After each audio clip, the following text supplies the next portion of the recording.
গত রবিবার আমরা বেরিয়েছিলাম কাশী বিশ্বনাথ দর্শনে। গতকাল ফিরেছি, খুব ভালো দর্শন হয়েছে বাবার কৃপায়, খুব ভালো ঘুরেছি, সবার শরীর ঠিক আছে।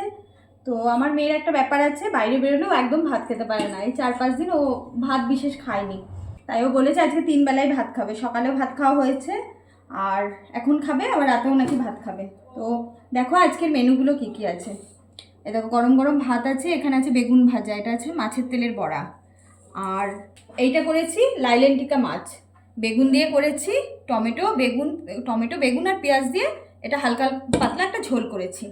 এটা আছে মুগ ডাল, এটা আছে ট্যাংরা মাছ, এটা করেছি সর্ষে বাটা দিয়ে। আর এখানে একটা পাবদা মাছ ছিল ট্যাংরা মাছের সাথে, সেটাও করেছি। আর এখানে দেখো দুটো বিশেষ আইটেম আছে, এটা হচ্ছে লাউ শাক, এটা আমার মেয়েকে ওরা কাকিমা পাঠিয়েছে, আর এটা হচ্ছে লাউ পাতা বাটা, এটাও সুকান্ত কাকু দিয়ে গেছে কিছুক্ষণ আগে।